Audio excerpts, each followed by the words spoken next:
बच्चों आज का हमारा टॉपिक है केमिकल कोऑर्डिनेशन एंड इंटीग्रेशन। पहले समझते हैं इस टॉपिक का मतलब क्या होता है।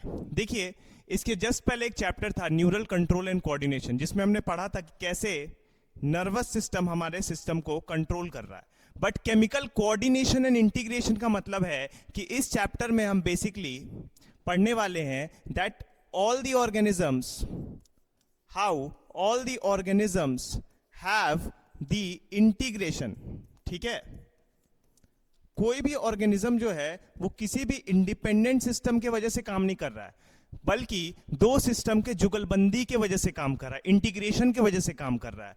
तो हम बोलते हैं कि बहुत सारे जो एडवांस ऑर्गेनिज्म है उनमें दो सिस्टम है, एक है न्यूरल सिस्टम या नर्वस सिस्टम, और दूसरा है केमिकल, या और अगर अप्रोप्रिएटली कहा जाए तो एंडोक्राइन सिस्टम, है ना, करेक्ट। और न्यूरल सिस्टम और एंडोक्राइन सिस्टम के इंटीग्रेशन से एक सिस्टम तैयार होता है, एक यूनिट तैयार होता है जिसका नाम है न्यूरो एंडोक्राइन सिस्टम। ठीक है, कहने का मतलब यह है कि न्यूरल सिस्टम और एंडोक्राइन सिस्टम अपने अपने पार्ट पे अपना अपना काम करते हैं और दोनों एक दूसरे के साथ जुगलबंदी में यानी कि इंटीग्रेशन में चलते हैं। हमने पिछले चैप्टर में देखा था कि न्यूरल सिस्टम का काम क्या है। सपोज ये आपका ब्रेन है,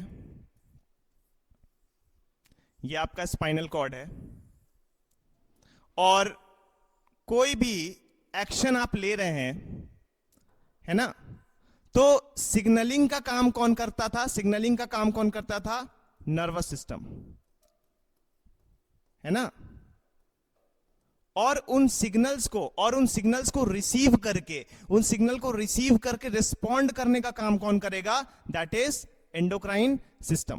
कहने का मतलब यह है कि whenever we are talking about these two systems, ये दोनों इंडिपेंडेंटली काम नहीं करेंगे, है ना, ये दोनों आपस में क्या करेंगे? इंटीग्रेशन करके काम करेंगे। इसलिए चैप्टर का नाम भी क्या रखा गया है? Neural coordination and integration. Coordination का मतलब क्या हुआ? आपस में क्या? तालमेल। इंटीग्रेशन का मतलब क्या हुआ? इंटीग्रेशन का मतलब हुआ कि मिलके काम कर रहे हैं, यूनिट की तरह काम कर रहे हैं, करेक्ट। नाउ बेसिक हमारा फोकस इस चैप्टर में रहेगा that is on the endocrine system. Now जब भी हम एंडोक्राइन सिस्टम की बात करते हैं, whenever we are talking about the endocrine system, whenever we are talking about the endocrine system, है ना, this system is all about endocrine glands।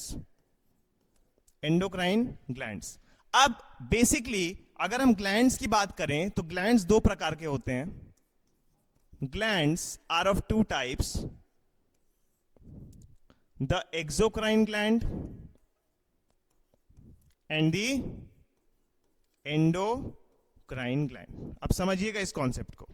हम जब भी ग्लैंड की बात कर रहे हैं तो ग्लैंड दो प्रकार के होते हैं, the exocrine gland and the endocrine gland, और हमारा इस चैप्टर में फोकस रहेगा ऑन द एंडोक्राइन ग्लैंड। अब समझिए इन दोनों ग्लैंड्स के बारे में पहले, उसके बाद हम लोग एंडोक्राइन को डिस्कस करेंगे अच्छे से।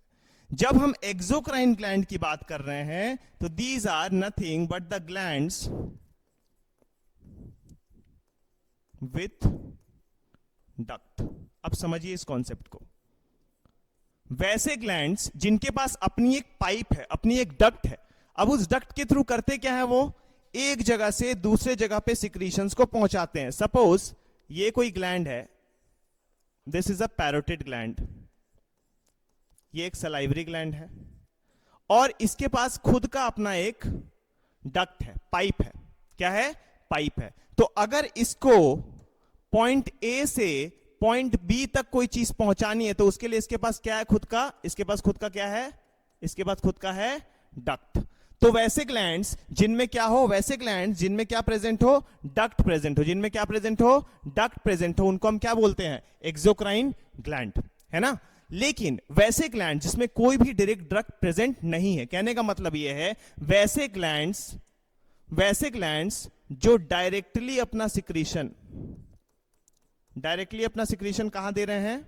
डायरेक्टली अपना सिक्रीशन दे रहे हैं ब्लड के अंदर। कहां दे रहे हैं? ब्लड के अंदर। वैसे ग्लैंड्स को हम क्या कहते हैं? वैसे ग्लैंड्स को हम कहते हैं एंडोक्राइन। वैसे ग्लैंड्स को हम क्या कहते हैं? Endocrine gland. समझिएगा, ये बेसिक डिफरेंस है दोनों के बीच में, ठीक है। अब पॉइंट ये है कि ये जो भी सिक्रीशंस निकल रहा है, इन्हीं सिक्रीशंस के बारे में हमको पढ़ना है इस चैप्टर में, है ना। इन्हीं केमिकल मैसेंजर्स के बारे में पढ़ना है इस चैप्टर में, इसीलिए इस चैप्टर का नाम है केमिकल कोऑर्डिनेशन एंड इंटीग्रेशन। ठीक है, अब समझिएगा, जब भी हम ब्लड में सिक्रीशन की बात कर रहे हैं तो हो क्या रहा है। सपोज कोई भी ग्लैंड ले लीजिए, एक सपोज मैं ले रहा हूं पिट्यूटरी ग्लैंड। ठीक है, पिट्यूटरी ग्लैंड ने अपना सिक्रीशन मान लीजिए ब्लड के अंदर दिया, दिस इज द ब्लड। ठीक, तो ये सिक्रीशन पिट्यूटरी से निकल के ब्लड में जाएगा और ब्लड के थ्रू ये टारगेट ऑर्गन में जाएगा। कहां पे जाएगा ये?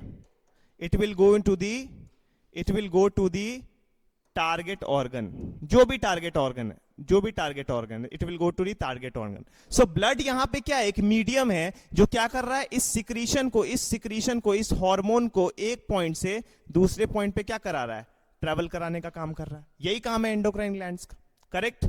अब सवाल यह है कि ये जो केमिकल निकल रहे हैं ब्लड में, ये केमिकल का नाम क्या है? तो इन केमिकल को हम हार्मोन्स के नाम से जानते हैं। इन केमिकल को हम किसके नाम से जानते हैं? हार्मोन्स के नाम से जानते हैं। अब कोई पूछेगा भैया हार्मोन क्या है? तो हार्मोन कोई ऐसा बहुत बड़ा एंटिटी नहीं है। एनसीईआरटी कहती है hormone is a non nutrient substance. समझिएगा, ये बहुत बड़ा पॉइंट है। Hormone is a non nutrient substance. ऐसा नहीं है कि हमारे बॉडी को कोई न्यूट्रिशन प्रोवाइड कर रहा है, बट एक केमिकल मैसेंजर की तरह काम कर रहा है, correct. So it is a non nutrient substance that act on the target organ and that act on the target organ, clear, and they are release in the trace amount. बहुत कम मात्रा में रिलीज होता है, ऐसा नहीं कि बहुत ज्यादा मात्रा में रिलीज होगा। It is release in the traced amount, बहुत इंपॉर्टेंट पॉइंट। तो ये एक इंपॉर्टेंट पॉइंट है। दूसरा इंपॉर्टेंट पॉइंट है non nutrient substance. Non nutrient मतलब इसमें कोई भी न्यूट्रिशन प्रेजेंट नहीं है, करेक्ट। नाउ अब समझिए पॉइंट को, हार्मोन निकलने का मैकेनिज्म कहां से कंट्रोल हो रहा है। पहले हम समझते हैं कि हमारे बॉडी में कितने तरह के ग्लैंड्स हैं, एंडोक्राइन ग्लैंड्स। ये आपकी बॉडी है, बुक में भी आपको ये डायग्राम मिल जाएगा, मैं भी बना दे रहा हूं। सबसे ऊपर है आपका सो कॉल्ड ब्रेन,